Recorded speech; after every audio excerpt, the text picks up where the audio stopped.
दर्द हो रहा है। नहीं, यहाँ सर में ये सोच सोच कर कि ठाकुर कहां से कहां आ गया। दीवान साहब, आप कह रहे थे कि मैंने भी अच्छा नहीं किया। तुमने तो बिल्कुल भी अच्छा नहीं किया। 12.5 करोड़ लेने हैं और तुम 25 रुपए महीने की किश्त बांध रहे हो मेरी। अपने जमीर को इतना मत मारो यशोधर कि वो फिर उठ ही ना पाए। अच्छा है, अच्छा है। आपकी बात सुनकर मेरी आंखें तो खुली ही थी, दिमाग भी खुल गया। वाह वाह वाह वाह वाह, क्या विचार आ रहा है दिमाग में। क्या? यही कि किसी तरह स्वर्ण भवन में आप फिर से दीवान बन जाए। आइडिया तो अच्छा है? सोचना पड़ेगा। तो सोचिए ना। ठीक है, मैं कुछ सोचता हूँ और तुम ठंडा वंडा मंगवाओ।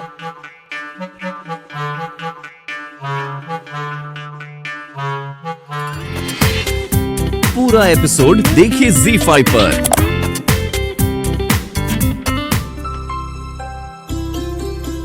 ठाकुर साहब हमारे यहाँ आए, समझो मोहल्ले में मेरा जलवा हो गया। अब देखना सारे मोहल्ले वाले कैसे शीतल भाभी करते मेरे आगे पीछे घूमेंगे।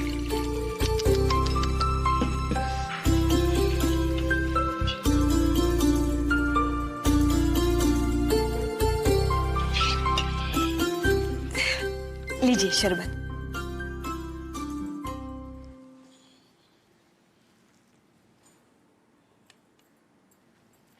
आप लोग शरबत पी लीजिए, तब तक मैं रोटियां बनाती हूँ। लीजिए।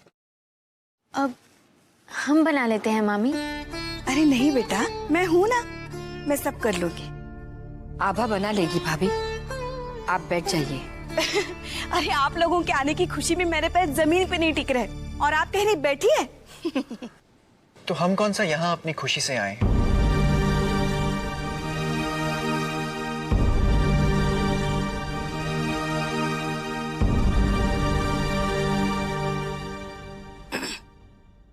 दीदी, कहीं आप ये तो नहीं समझ रही कि मुझे पता ही नहीं कौन कैसा खाना खाता है?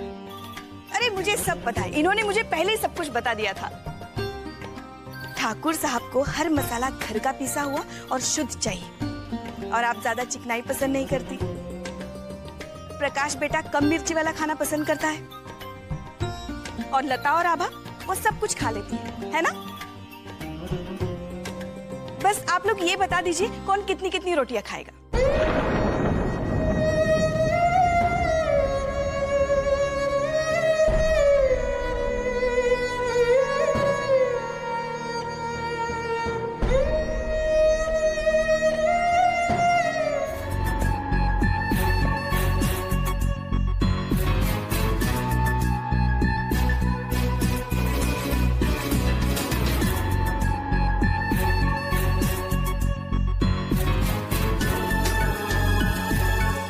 ठाकुर, ठाकुर,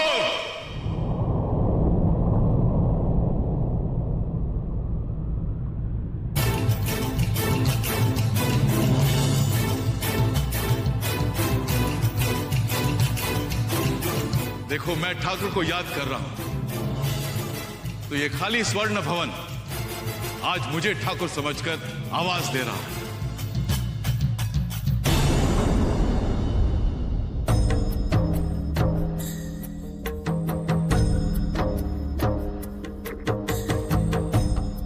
तुमने सुना ठाकुर विश्व प्रताप सिंह,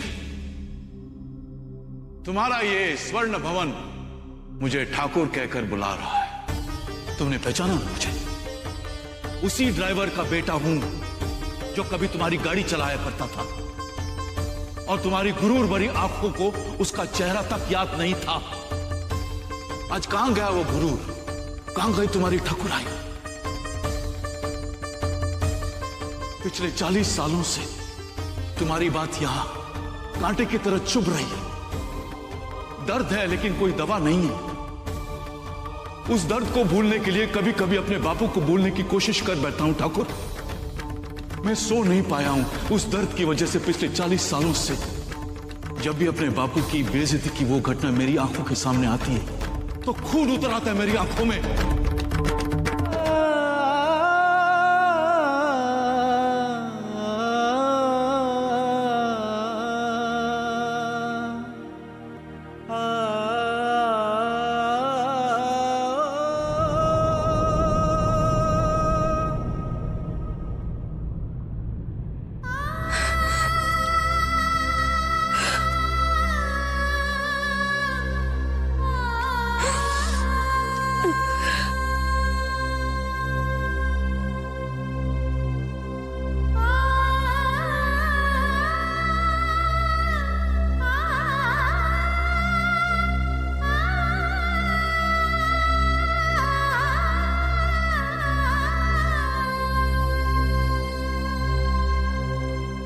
माँ, हम आपके इन आंसुओं का कारण जानते हैं। पिताजी के दिल पे क्या बीत रही होगी, ये सोचकर हमारा मन भी भर रहा है, पर हम रोना नहीं चाहते। आप भी मत रोइए माँ। आंसू कमजोर लोग बहाते हैं। स्वर्ण भवन में आपने हमसे मायूसी में भी मुस्कुराने का वचन लिया था ताकि पिताजी का हौसला बरकरार रहे। आज हम भी आपसे एक वचन लेना चाहते हैं। आंसू बहाकर हम कमजोर नहीं बनेंगे, बल्कि मुस्कुराकर पिताजी का सहारा बनेंगे।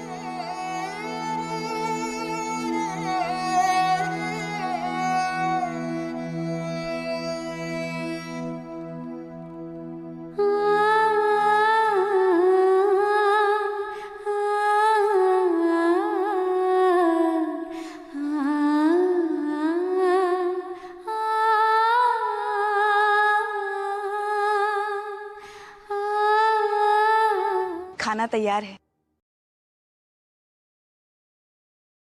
आइए ठाकुर साहब, मैं आपके हाथ धुलवा दूं। हमने तुमसे कहा था राघव, हमें भूख नहीं है। ऐसा मत कीजिए ठाकुर साहब, विश्वास कीजिए, शुद्ध अशुद्ध का ध्यान रख के शीतल ने बनाया है आपके लिए।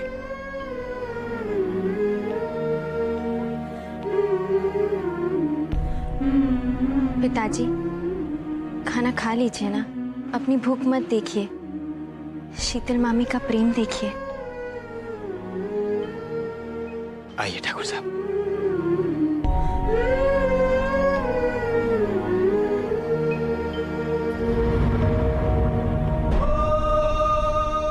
अरे चंदू, मालिक के हाथ शुद्ध करवा दे।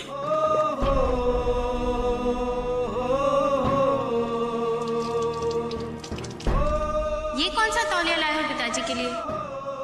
पिताजी खाने से पहले मखमली तौलिए से हाथ पोंछते हैं। ठाकुर साहब,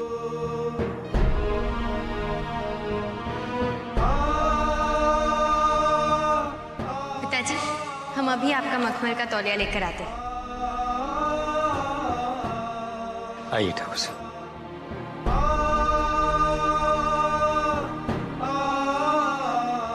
इसकी जरूरत नहीं है बेटा।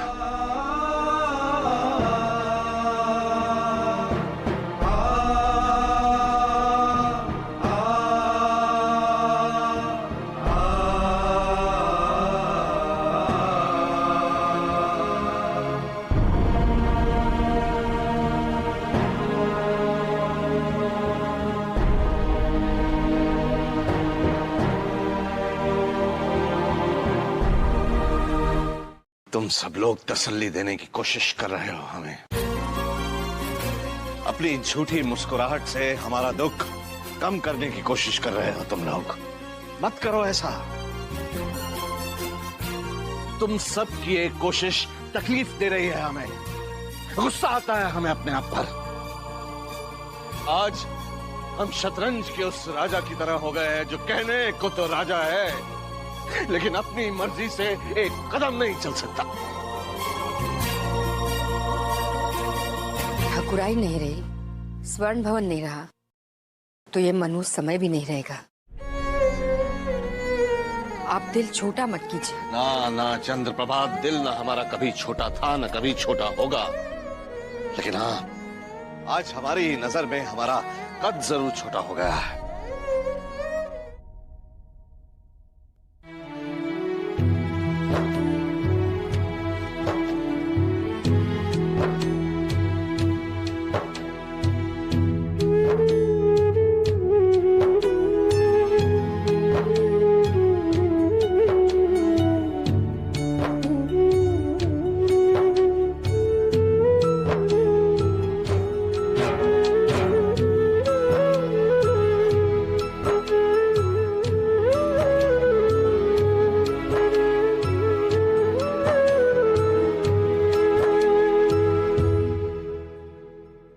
आप सो जाइए।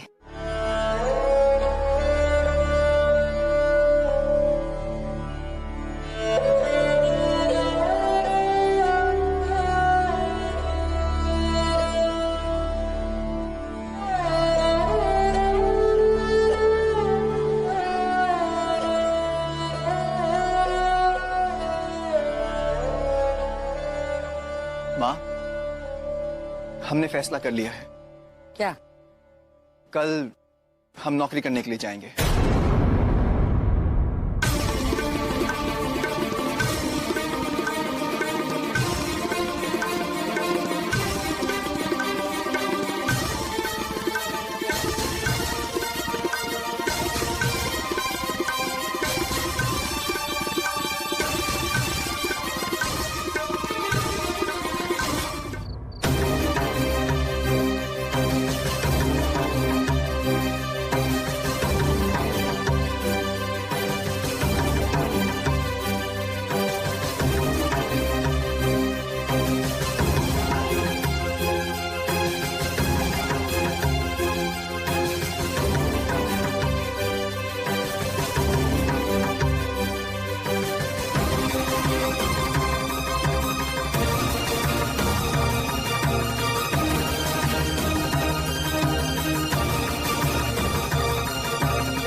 कल हम नौकरी करने के लिए जाएंगे।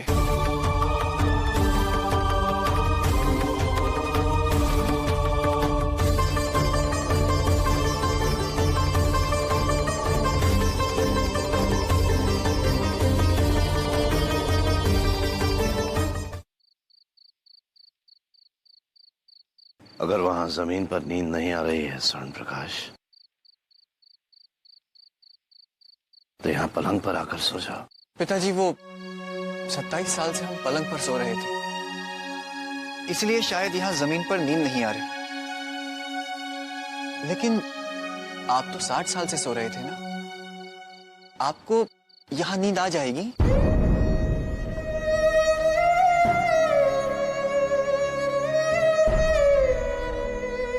हमें कुछ समझ नहीं आ रहा पिताजी कि कल तक जो हम जिंदगी जी रहे थे वो सपना था या आज ये जिंदगी ये सपना है। वो जिंदगी सपना नहीं थी स्वर्ण प्रकाश, ये जिंदगी सपना है।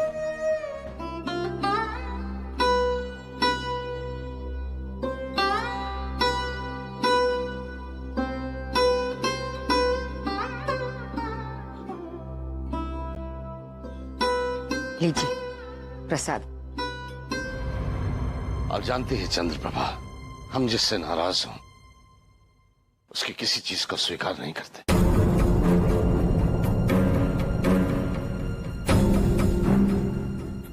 पिताजी, आप इस तरह भगवान से, दुनिया से, अपने आप से नाराज होकर अपनी सेहत खराब कर रहे हैं।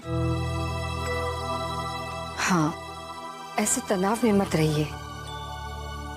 हम मानते हैं भगवान हमें उस कसूर की सजा दे रहे हैं, वो कसूर हमने किया ही नहीं है, लेकिन उनकी मर्जी मानने के सिवाय हमारे पास कोई उपाय भी तो नहीं है।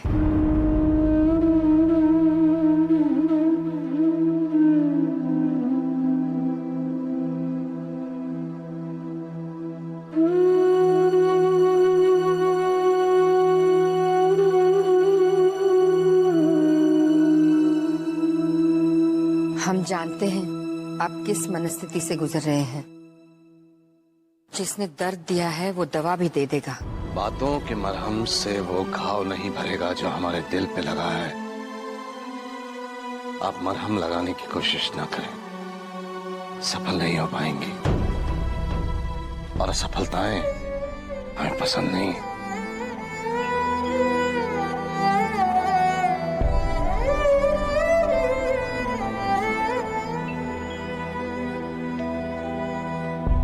पुरखों की तस्वीरें सजाने की जगह नहीं, इसलिए हम उन्हें स्वर्ण भवन में छोड़ तो आए माँ, पर धीरे बोलो लता, बगल के कमरे में तुम्हारे पिताजी आराम कर रहे हैं।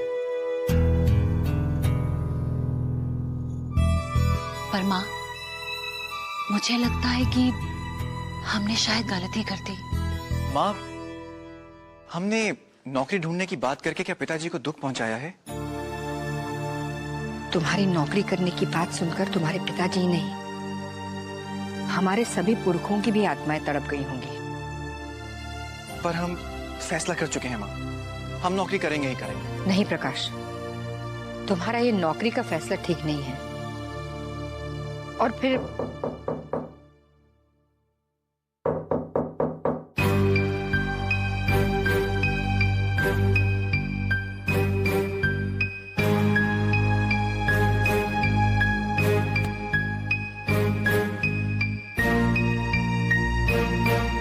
नमस्ते जी। किससे मिलना है? शीतल भाभी से मिलना है। कहिए, क्या काम था?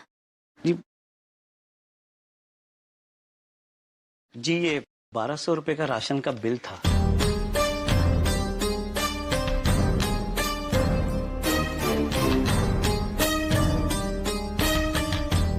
परसों उन्होंने हमारी दुकान से सामान लिया था और कहा था कि घर आके पैसे ले जाना।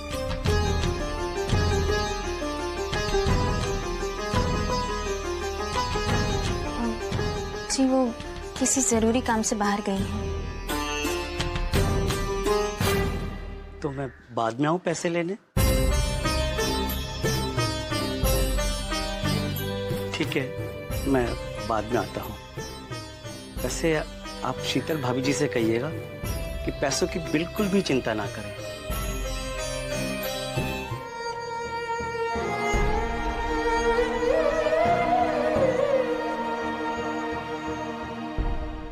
माँ, आपकी तरह हमें भी लग रहा था कि पिताजी को भैया का काम ढूंढने जाना बहुत तकलीफ दे रहा है, पर अब हमें लगता है कि जब पिताजी को ये एहसास होगा कि हमारे यहाँ आने से राघव मामा के खर्चे बढ़ गए हैं और हम उनकी कोई सहायता नहीं कर पा रहे, तो शायद उन्हें ज्यादा बुरा लगेगा।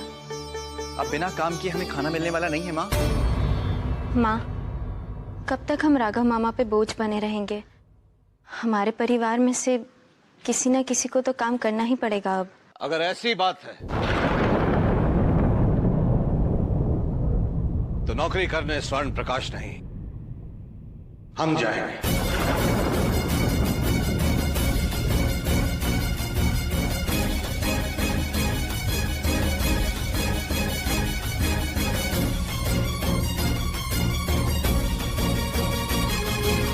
हम जानते हैं आप सब कुछ कर सकते हैं पिताजी, पर हम नहीं चाहते कि अपने बच्चों के होते हुए आपको कुछ भी करना पड़े।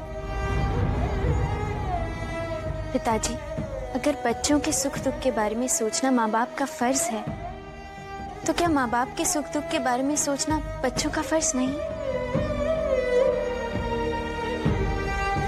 स्वर्णाभा, जिंदगी ने हमें एक ऐसी चट्टान बना दिया है जिस पर धूप, बारिश, बिजली, तूफान किसी चीज का असर ही नहीं होता। घर से बाहर निकलेंगे तो सब सह लेंगे हम सबको भी अपने जैसा बनने दीजिए ना पिताजी। माँ, हमें माफ करना अगर हम ज्यादा बोल रहे हो तो। वाह, कितना ब्यूटीफुल है। चलो भैया। हाँ, एक मिनट।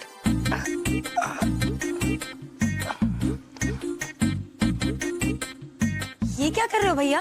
स्वर्ण भवन में पहली बार जा रही हो तो जूतों के तले तो साफ होने ही चाहिए ना। ये लो। क्या भैया, अब चलो ना।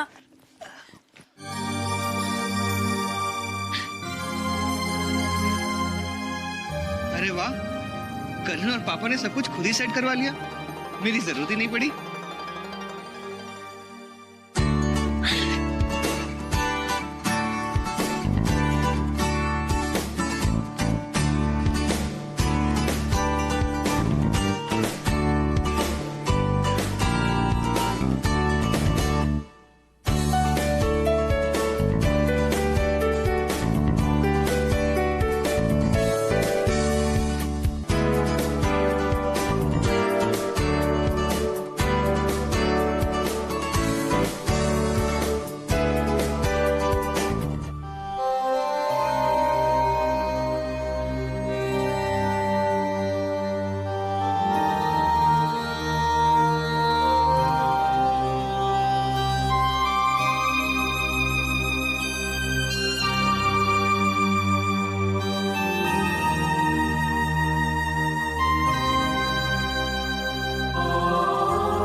भैया, हमने कुछ प्लेसमेंट सर्विसेज के नाम लिख दिए हैं और एक पेपर पे आपका बायोडेटा भी। रास्ते में 4-5 फोटो स्टेट करवा लीजिएगा। कई जगह बायोडेटा देना पड़ेगा, तभी कहीं बात बनेगी। आभा, अगर कोई हमसे पूछे कि हम कितना पढ़े हैं तो क्या बताएं? वो सब हमने लिख दिया है कि आपने मैट्रिक के बाद 2 साल घर पे पढ़ाई की है। भैया, जितना कोई सवाल पूछे उतना ही जवाब देना और सामने वाले को ये एहसास दिलाने की कोशिश करना कि आप सब कुछ कर सकते हैं।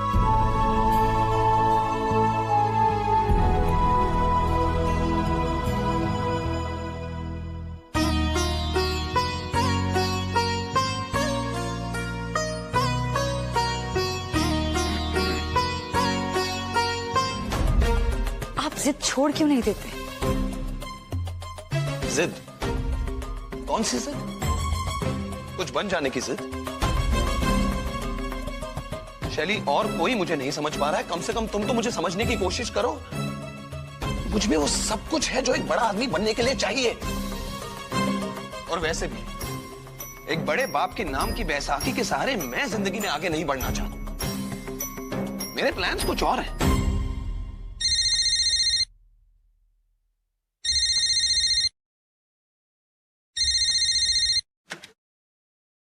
हेलो जी, विमल जी है? जी, आप कौन? जी, मैं बैंक मैनेजर पांडे बोल रहा हूँ। अब एक मिनट। Bank manager Pandey? मैंने कहा था ना, मेरे बिजनेस प्लान्स कुछ और हैं। जी पांडे साहब। नमस्ते विमल बाबू, मैंने आपकी प्रोजेक्ट फाइल देख ली है, सब करेक्ट है। आप कल ही एडवोकेट साहब को बैंक लेकर आइए और अपना लोन का चेक ले जाइए। पर पांडे साहब, प्रोजेक्ट की फाइल तो मेरी है, तो पापा को बैंक लाने की क्या जरूरत? फॉर्मेलिटी है विमल बाबू, सरकारी काम है ना, किसी न किसी की तो गारंटी चाहिए। और आपके फादर से बेहतर किसकी गारंटी हो सकती है आपके लिए? मेरी वाइफ गारंटी दे देगी। क्या करती है वो? वो एक शौकिया डिजाइनर है। माफ कीजिएगा विमल बाबू, गारंटी देने वाले की एक डिपेंडेबल इनकम होनी चाहिए। आप कल अपने फादर को ले आइए, मैं कल तक वेट करता हूँ। Okay, bye.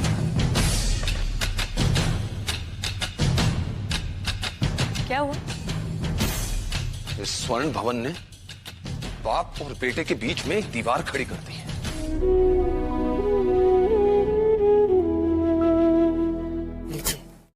प्रकाश को दही खिलाइए।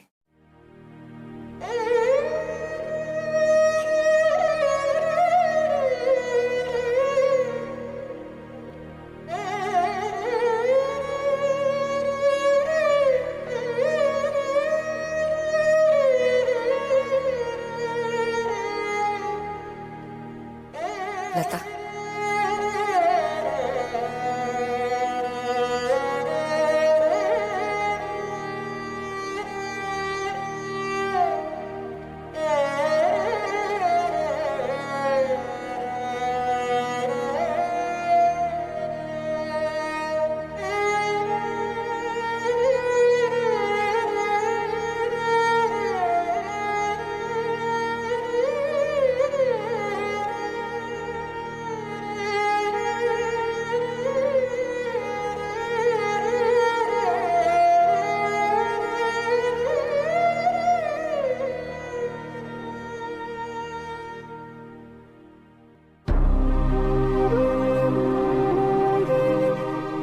जीते रहो बेटा।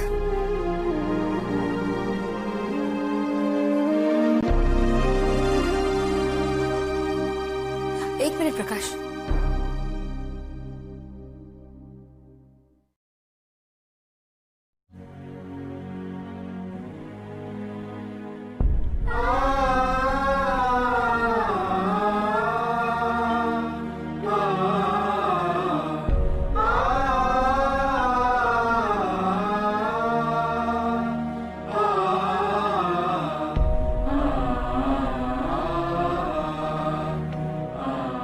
लो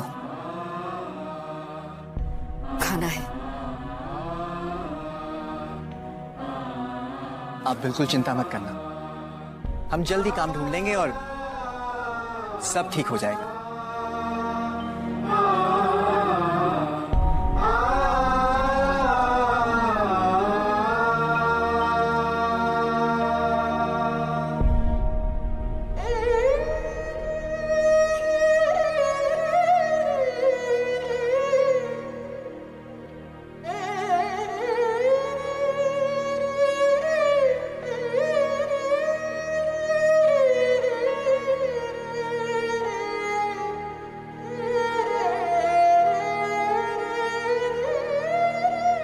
क्वालिफिकेशन है ना मैट्रिक पास, और उसके बाद 2 साल घर पे पढ़ाई। और जहां तक क्वालिटी की बात है तो एक दिन में आपको मेरी क्वालिटी का कैसे पता चलेगा?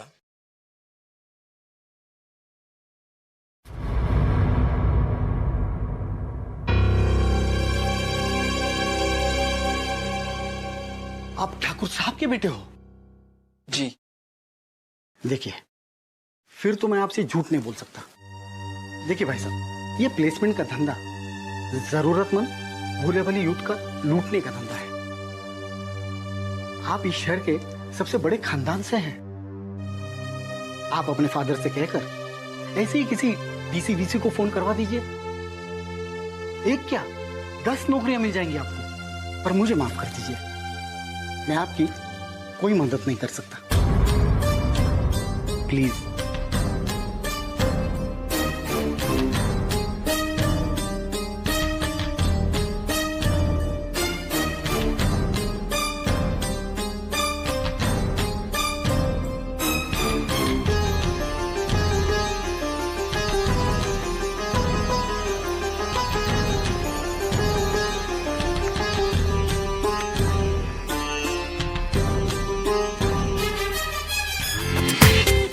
पूरा एपिसोड देखिए ZEE5 पर।